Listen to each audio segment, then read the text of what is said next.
Olá, pessoal! Tudo bem? Eu sou Priscila Tardem, sou advogada e no vídeo de hoje eu venho te explicar quando que você precisa fazer um testamento. Em primeiro lugar, você tem que saber que você é livre para fazer um testamento ou não fazer. Em nenhuma situação vai ser obrigatório que você tome essa iniciativa de formalizar a sua vontade em relação aos seus bens quando você morrer. Porém, para aquele que não faz um testamento, a lei vai aplicar regras previamente estabelecidas. Isso significa que quem vai escolher o que vai acontecer com o seu patrimônio no dia que você morrer, se você não deixar um testamento, é a lei. E isso, algumas vezes, acaba gerando certas injustiças, porque talvez se você fosse pensar friamente para decidir, você teria escolhido outra forma de dividir ali o seu patrimônio. Então, antes da gente entrar no assunto testamento propriamente dito, a gente precisa discutir aqui quais são essas regras que serão aplicadas caso você não faça um testamento. E por que isso é importante? Porque se você estiver muito satisfeito com o que a lei já prevê, você não precisa ter essa preocupação e também não precisa ter esse gasto, né?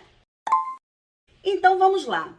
A primeira coisa que a lei prevê é que os seus descendentes vão ser seus herdeiros. Quem são os seus descendentes? São todos aqueles que descendem de você. Então a gente tem, você tá aqui, o seu filho é seu descendente, o seu neto, o seu bisneto e todo o restante que vier aqui para baixo. Então vamos supor que você tenha realmente filhos, netos e bisnetos. Todos esses vão herdar de você?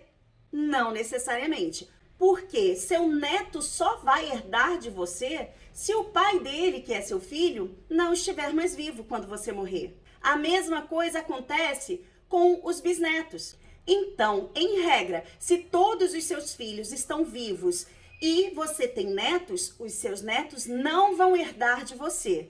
Tá aí a primeira observação que a gente tem que fazer sobre a utilidade de um testamento, porque muitas vezes o avô prefere deixar patrimônio para o neto em vez de deixar para o filho, que é pai dele, por exemplo. Mas continuando aqui na ideia dos descendentes, eles não vão herdar sozinhos se você tiver um cônjuge ou companheiro.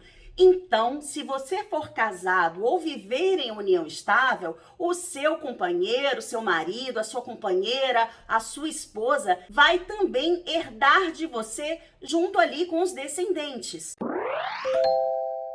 Vamos então para a segunda categoria de herdeiros. Lembrando que essa segunda categoria só vai herdar se não houver ninguém na primeira categoria. Se você não deixar descendentes, a lei então estipula que o seu patrimônio vai para os seus ascendentes, aqueles de quem você descende. Seu pai e sua mãe, seus avós e os bisavós e todos os outros que vieram antes de você. Quando os ascendentes forem herdar de você, eles vão ter que dividir também a herança com o seu cônjuge ou companheiro. Então, os ascendentes só vão herdar alguma coisa se você não tiver descendentes. E eles só vão herdar inteiramente o seu patrimônio se você não deixar cônjuge ou companheiro. Vale observar aqui também que a gente vai sempre ter o mais próximo afastando o direito do mais remoto, que é aquele que está mais distante de você. A terceira categoria é dos cônjuges ou companheiros, aonde eles vão herdar inteiramente o seu patrimônio. Porém, se você tiver descendentes ou se você tiver ascendentes, o cônjuge ou companheiro vai concorrer com a herança dos filhos, netos, dos pais, dos avós, ok? Então aí você já sabe que se chegar na terceira categoria, o seu cônjuge ou companheiro vai herdar inteiramente o seu patrimônio. Isso significa que os seus irmãos, tios, sobrinhos não vão herdar de você. Esses são os que a gente chama de herdeiros colaterais. Eles estão, então, nessa quarta colocação na ordem de vocação hereditária, que é o termo que a gente usa no direito. Eles até podem ser herdeiros, mas para isso você não pode ter ninguém das 3 primeiras categorias. E se você não tiver ninguém na sua família? Você é uma pessoa sozinha no mundo.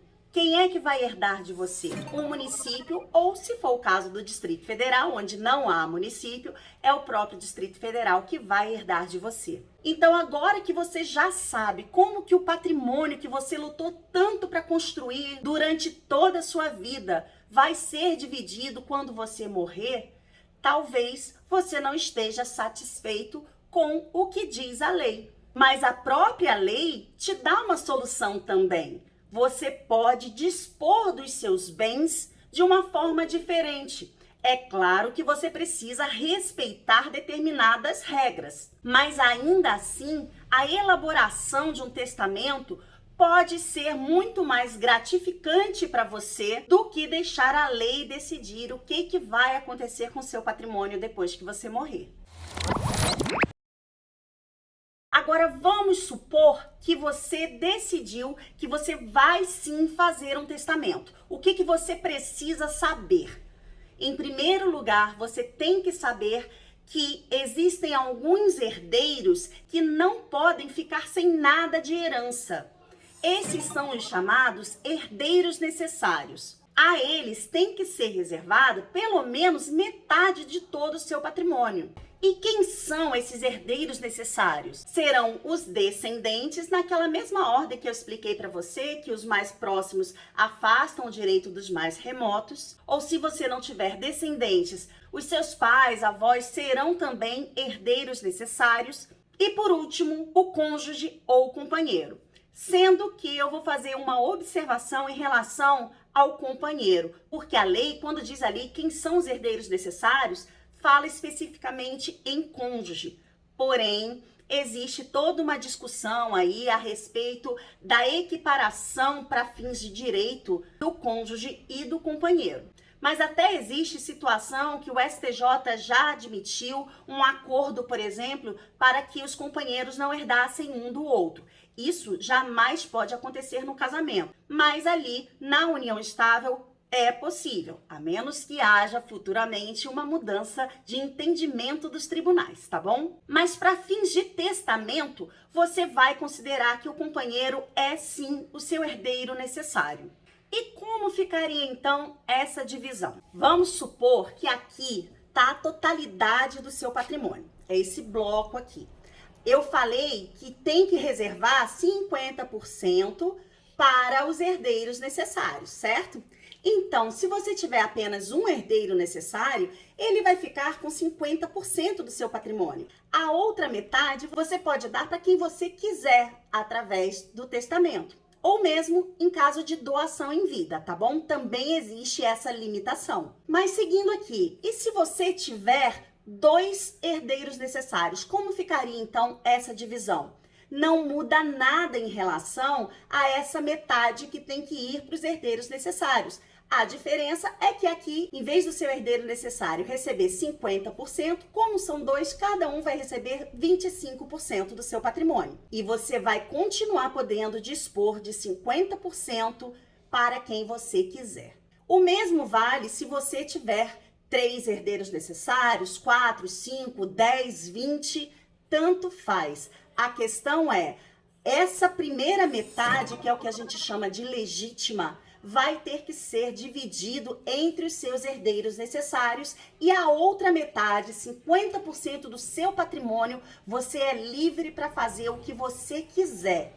Inclusive, você pode dispor dessa parte aqui para um dos seus herdeiros necessários. Vamos supor que você tenha um filho favorito, por exemplo. Você pode sim beneficiar mais esse filho do que os outros. O que você não vai poder fazer, em regra, é afastar por completo o direito desse outro filho. Então vamos supor que você tenha somente esses 2 filhos como seus herdeiros necessários, mas você quer beneficiar um deles. Como que ficaria então a divisão? Você vai dar esse 50% aqui, que você dá para quem você quiser, você vai dar para esse herdeiro A, e Os outros 50% aqui, metade vai ser do herdeiro A e metade vai ser do herdeiro B. Significa que o primeiro vai ficar com 75% e o outro herdeiro necessário vai ficar com apenas 25% do seu patrimônio.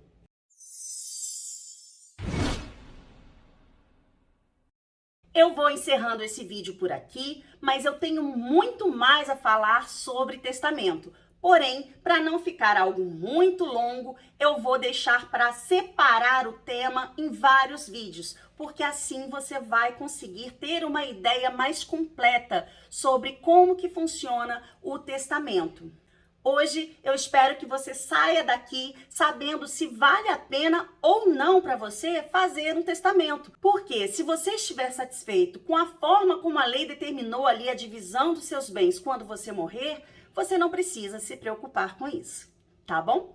Então é isso, pessoal. Se você gostou do vídeo, eu peço, por favor, para deixar o like, para também se inscrever no canal se não for inscrito e se quiser acompanhar os próximos vídeos sobre testamento, por favor, ative o sininho que o próprio YouTube vai te avisar quando eu postar um novo vídeo por aqui. A gente se vê na próxima, então. Até lá!